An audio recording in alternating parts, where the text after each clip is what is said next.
Britain has clinched the first trade deal of the Trump administration, but how much difference will it make? The UK and US celebrated their special relationship on Thursday with the announcement of a trade deal, but its scope is limited. A 25% tariff on British steel has been scrapped, and the duty on cars falls to 10%, but a wider 10% tariff on all British exports to the US is still in place.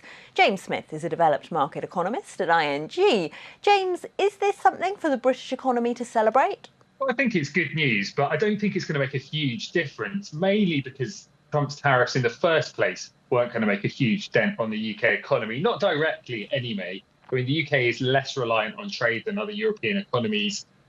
Exports of goods to the US account for about 2% GDP, where it's much higher in other parts of Europe. So the tariffs directly were never going to be a big hit. I think the bigger challenge for the UK is if the US economy were to go into recession, if global growth was to slow as a result of these tariffs. And that obviously is a broader discussion on tariffs. So good news, but not a game changer for the UK economy. Britain doesn't seem to have conceded all that much. So is this helpful for the US? Yeah, I mean, I think the UK's done relatively well out of this, although, of course, you still have to consider, compared to 3 or 4 months ago, tariffs are still higher for the UK. You mentioned at the start the baseline 10% tariff. I think what this allows the US administration to do is signal to financial markets that there is flexibility on tariffs, and the UK is relatively low-hanging fruit in the sense that the US has a trade surplus in goods with the UK, so it's relatively easy to do a deal in that sense. I don't think it necessarily heralds a bigger climb down with other trading partners. You've said, though, that the administration wants to signal flexibility. Do you expect this to function as a precedent? I mean, we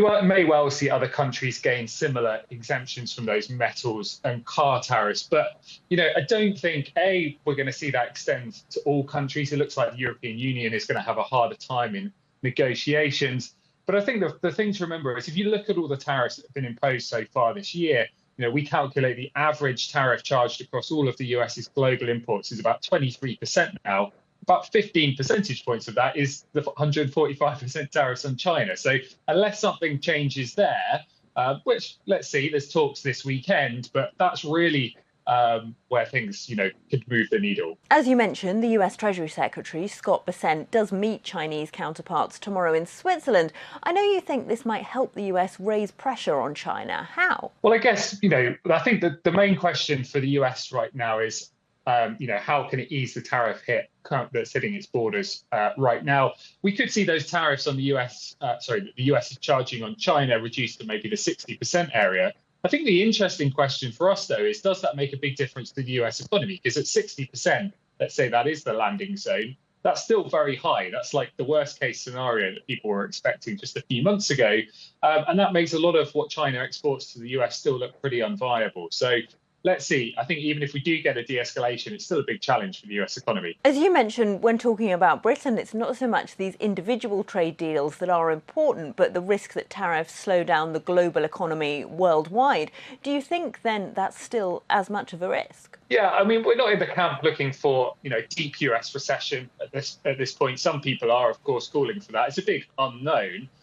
Certainly, the US is headed for a slowdown over the next few months. Consumer confidence looks pretty worrisome, but you write off the US consumer at your peril. I think global growth is going to slow, but sort of global recession at this stage, as I say, not the base case. That was James Smith of ING. Don't forget, you can watch more videos on Reuters.com.